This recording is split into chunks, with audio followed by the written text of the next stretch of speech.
Every minute, the people around us make choices that shape their futures. However, the decisions we make about who we choose to be around have a lasting impact on our lives. It's often said that by the age of 60, we've met most of the individuals we will ever know. If this is true, each decision to keep someone in our lives becomes a long-term commitment to the influences that will affect our later years. In the realm of Stoicism, we understand that our peace and virtue are significantly shaped by our surroundings, particularly by those closest to us. Today we're going to explore a topic that deeply resonates with all of us as we age: the types of individuals to avoid in order to protect our peace, happiness, and moral growth. This discussion isn't just about making our later years more peaceful.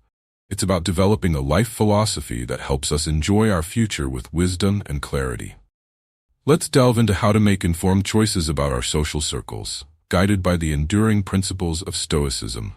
If you find value in the insights shared here, a simple way to support us is by clicking that subscribe button and engaging with the video in its entirety, as each piece of advice builds on the last to provide a comprehensive roadmap for enhancing your life. Let's get started. Number 1. The chronic complainer. This type of person excels at finding a downside in every situation. They have a talent for turning any pleasant experience into a complaint session. For example, imagine you've arranged a delightful afternoon at a cafe, enjoying coffee in the warm sun with a gentle breeze. It sounds ideal, right? But the moment your companion begins to gripe about the coffee being too hot, the breeze being too cool, or the cafe being too crowded, the mood and your spirits can quickly take a nosedive. You might wonder why avoiding chronic complainers is so critical as we age. Stoicism teaches us that it's not the circumstances around us, but our reactions to them that shape our tranquility. Being consistently exposed to negativity can warp our worldview. It's akin to being in a room where a small leak gradually floods the space. Initially, it may be just a nuisance, but over time it can lead to serious damage. Chronic complainers often underestimate the influence of their words, not only on their own mental state, but also on those around them. Research shows that such negativity can adversely affect our health, increasing stress and impacting everything from our cardiovascular health to our overall mental well-being. Therefore, it's vital to guard against both our own negative tendencies and the external influences that can divert us from the peaceful path that Stoicism advocates. What can you do if you often find yourself with a chronic complainer? First, recognize the power you hold over your reactions. While you can't change their nature, you can alter how you engage with it. Picture yourself as a fortress, with your walls representing your resilience. Rational judgments to shield against negativity. When negativity arises, it's essential to fortify your mental defenses. Start by reinforcing your perspective on the situation, reminding yourself of the positives. Introduce uplifting observations to the conversation to counteract the complaints. This isn't merely about being optimistic. It's an active practice of reframing your thoughts to maintain emotional balance. The goal isn't to change the complainer, that's beyond your control, but to protect your own peace of mind. Encourage discussions centered around gratitude or constructive topics. If necessary, consider limiting your interactions with chronic complainers. Remember the words of Epictetus: we are not disturbed by what happens to us, but by our thoughts about what happens. By managing your engagement with chronic complainers, you are also managing your thoughts and preserving your stoic calm. Number 2. The unstoppable gossiper. Next, we have the unstoppable gossiper, an individual who elevates casual information sharing into an art of spreading rumors and stirring up drama. Imagine being at a gathering with friends, filled with laughter and warmth, when suddenly the mood shifts as the gossiper begins to share unverified and unkind tales about an absent friend. The atmosphere becomes heavy with discomfort and distrust. Gossip, by its very nature, can damage even the strongest relationships. From a Stoic perspective, it's especially harmful, as it not only affects others but also diminishes the character of the gossiper. Stoicism teaches us to focus on what we can control, our own actions and responses. When we engage in or even tolerate gossip, we surrender our rationality to trivial and potentially harmful distractions. This is why Stoic philosophers, especially Marcus Aurelius, urged us to participate in conversations that promote our growth and moral development, rather than indulging in the lowest forms of discourse. Instead of entertaining gossip, redirect the conversation to topics that uplift and enrich, fostering a healthier and more constructive environment for everyone involved. Strategies for confronting an unstoppable gossiper. When faced with an unstoppable gossiper, it's vital to reflect on the Stoic principle of engaging in actions that add value to your life and the lives of others. If gossip arises, gently guide the conversation toward more positive or constructive subjects. This could involve reminiscing about shared interests that bring joy or discussing inspiring ideas and events instead of divisive topics. Another effective approach is what can be termed the Stoic shield against gossip, the practice of silence. By two, if you find yourself pressured to participate, consider applying Socrates' triple filter test. Is it true? Is it good? Is it useful? If the gossip fails any of these criteria, it likely isn't worth discussing. In managing interactions with gossips, remember that the ultimate goal isn't merely to avoid negativity, but to create a space where meaningful and uplifting conversations can thrive. As you distance yourself from those who spread rumors, you cultivate a supportive and enriching social circle, reflecting the Stoic ideal that a good life is built on what we contribute to the world around us. Number 3. The manipulator. Now, imagine you're at a family gathering and a relative approaches you with a request for a loan. They start with flattery, then quickly pivot to guilt, implying that refusing would mean you don't care about family. Suddenly, denying this request becomes a defense of your character. This is a classic manipulative tactic that turns a simple request into an emotional minefield. In the realm of Stoicism, manipulation is especially harmful because it can lead us to act against our rational judgment and inner peace. Stoic philosophy encourages us to live in harmony with our true nature, which includes acting with reason and integrity. When we allow ourselves to be manipulated, we stray from our authentic selves and risk nurturing relationships built on deceit rather than mutual respect. To effectively deal with manipulators, start by recognizing the signs: guilt trips, flattery as a precursor to requests, and gaslighting that makes you question your own memories or judgments. Once you identify these tactics, it's crucial to reinforce your position. Stoicism teaches us to focus on what we can control: our actions, responses, and decisions. Establish clear and firm boundaries with manipulators. Assert your needs calmly and confidently, and don't allow others to dictate your feelings or decisions. By doing so, you uphold your values and maintain your inner tranquility, ultimately fostering healthier and more respectful relationships. Communicating with a manipulator. When dealing with a manipulator, it's important to communicate your decisions and feelings calmly and rationally, avoiding emotional responses that they might exploit. Practicing the Stoic principle of objective judgment can be incredibly effective. Before reacting to a manipulative attempt, take a moment to step back and assess the situation. Ask yourself, is this request fair? Does it align with my values? Am I acting based on reason, or am I being swept up by emotion? This pause can provide the clarity needed to respond in a way that aligns with your principles rather than simply reacting to manipulation. Open and honest communication is also key. Sometimes directly addressing the manipulative behavior can deter future attempts. You might express that you are aware of the situation and prefer interactions based on straightforwardness and mutual respect. This not only establishes your boundaries but also encourages the manipulator to engage with you in a more honest and respectful manner if they choose to continue the relationship. Number 4. The Obsessive Controller. Next, we encounter the Obsessive Controller, someone who seems to thrive on managing every aspect of others' lives. Imagine planning a simple gathering, only to have this person insist on overseeing everything from the venue to the menu, and even dictating the topics of conversation. This excessive control can stifle spontaneity and joy, turning pleasant gatherings into tightly scripted events. At its core, Stoicism teaches us to understand what is within our control and what is not. The obsessive need for control exhibited by these individuals contradicts this principle. They often struggle to accept that many aspects of life, especially the actions and thoughts of others, are beyond their direct influence.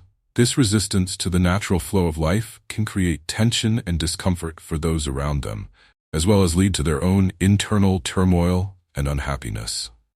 Dealing with an obsessive controller requires a delicate balance of compassion and firmness. Recognize that their behavior may stem from deep-seated fears or insecurities. They may try to control situations as a way to manage their anxiety about life's unpredictability. From a Stoic perspective, it's essential to approach this with understanding while also setting clear boundaries. Engage them in a conversation about the limits of what they can realistically control, and highlight the peace that comes from embracing some level of uncertainty. When interacting with an obsessive controller, it's crucial to assert your own autonomy. Communicate clearly and assertively that while you appreciate their efforts, you also value creativity, spontaneity, and the freedom to make your own choices.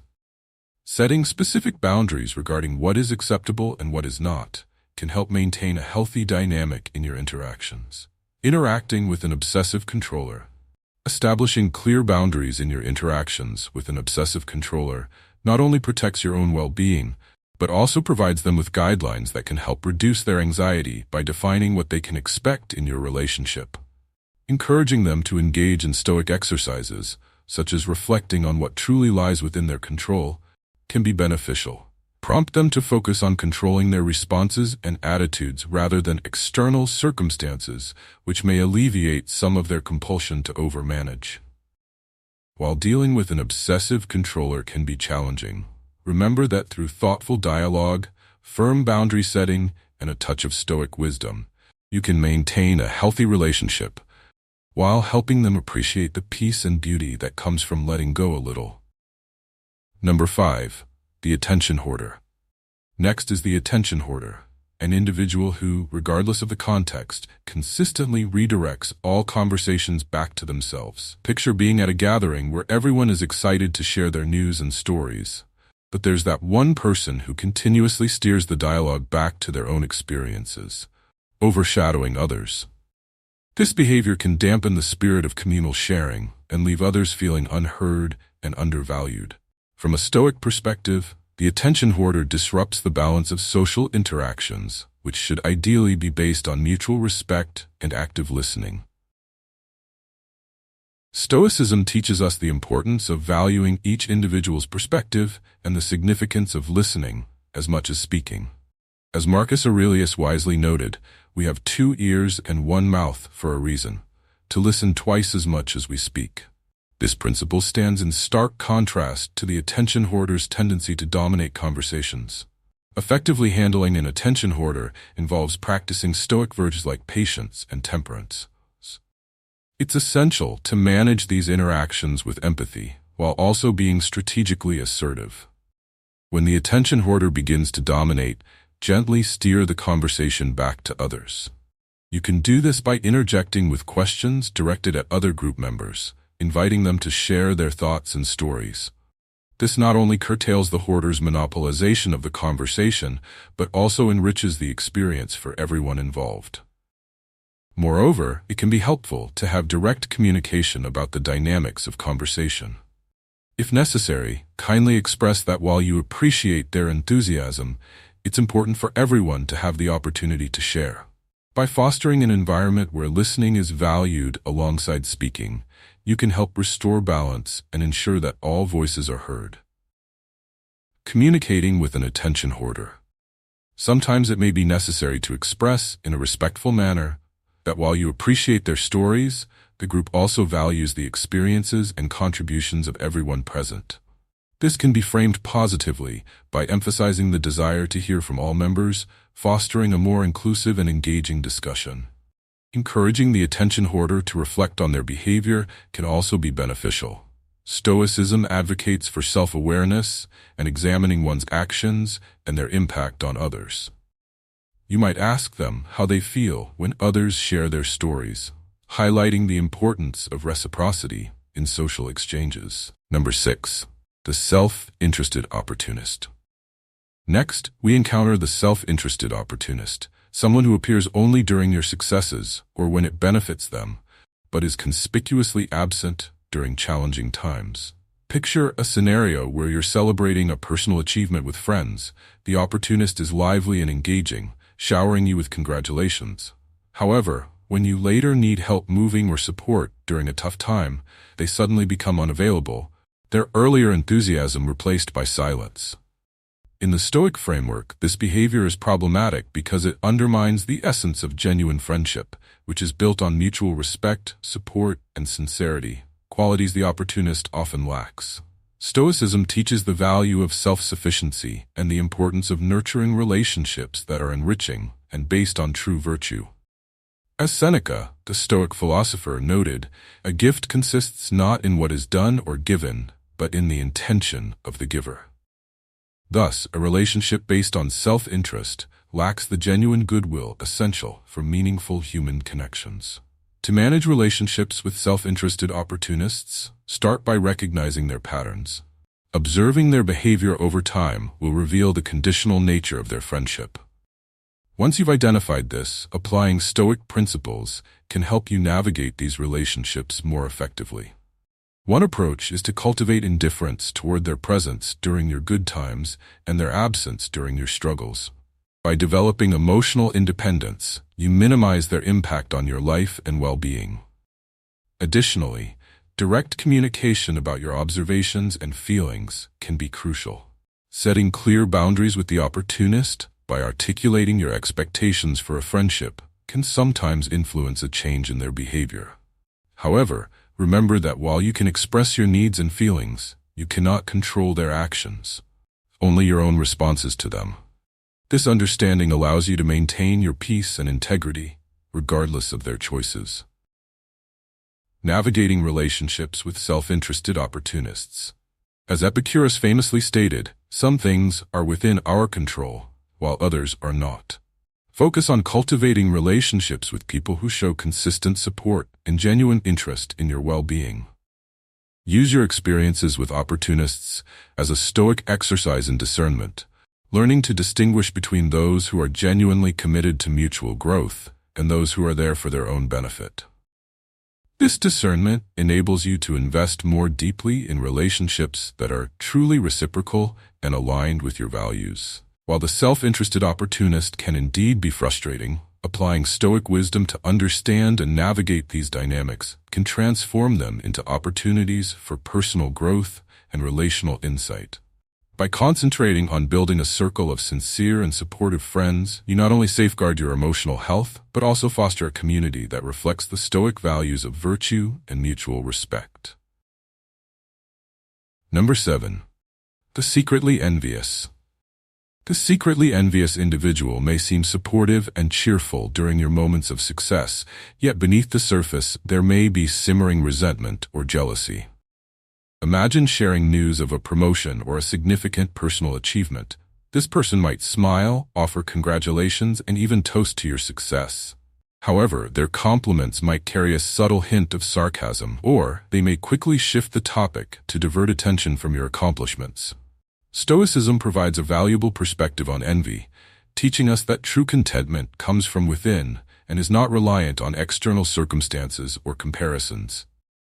Envy arises from misplaced values, often when individuals place too much importance on external validation rather than internal virtues. Marcus Aurelius emphasized that the good life is built on personal ethical practices, not on surpassing others. To deal with the secretly envious, start by fostering self-awareness regarding your own successes. Appreciate them independently of others' validations. By anchoring your self-esteem in your own values rather than seeking external approval, you can lessen the impact of others' envy on your emotional state. Additionally, if the relationship is important to you and you sense underlying envy, it can be beneficial to address the issue directly. This doesn't mean confronting them about their feelings, but rather opening up a dialogue about mutual support and how you can celebrate each other's successes. Encouraging an atmosphere of shared joy can help reduce jealousy and foster a more positive dynamic in your relationship. Addressing secret envy. Acknowledging the achievements and struggles of the envious person can sometimes help alleviate their feelings of inadequacy or competition. Another useful Stoic practice is to reflect on the impermanence of success and the shared human experience of ups and downs. By sharing this perspective, you help normalize the fluctuations of fortune, thereby reducing feelings of envy. It's about fostering a culture of empathy and mutual respect, where successes are viewed as collective rather than individual. If envious behaviors persist and drain your energy, consider gradually distancing yourself. Stoicism teaches us to choose our companions wisely, advocating for time spent with those who uplift and inspire us, rather than those who subtly bring us down. Maintaining a calm and detached approach will help you manage interactions with the secretly envious, while keeping your inner peace intact. Handling this dynamic with Stoic wisdom involves a blend of self-reflection, open communication, and sometimes strategic distancing. By doing so, you protect your emotional well-being and contribute to a healthier, more supportive social environment. Number 8. The energy vampire. Next, we have the energy vampire, someone who leaves you feeling drained after every interaction. They often dominate conversations with their problems and dramas, sapping the vitality from those around them without offering much, if anything, in return. Picture this: you enter a meeting feeling upbeat, but by the time you leave, you're inexplicably tired and downcast. That's the hallmark effect of an energy vampire. From a Stoic perspective, dealing with energy vampires involves understanding the importance of protecting your inner citadel from external disruptions. Stoicism teaches that true peace comes from within and should not be easily disturbed by external factors, including the negativity of others. Marcus Aurelius reminds us to maintain our composure and not be affected by the opinions or emotions of others, as true tranquility relies on our internal state, not on external conditions. To handle an energy vampire effectively, it's essential to set firm emotional and physical boundaries. Recognize when your energy is being drained and limit your exposure to this individual as much as possible. This might mean keeping interactions brief, steering conversations away from negativity, or even ending discussions when they become too draining. It's not about being rude. It's about prioritizing your well-being and ensuring that your emotional health remains intact. By applying Stoic principles, you can maintain your energy and focus on fostering relationships that rejuvenate and inspire you. Managing your well-being with Stoic strategies. Another effective Stoic strategy is to cultivate an attitude of indifference towards the emotional drama that energy vampires thrive on.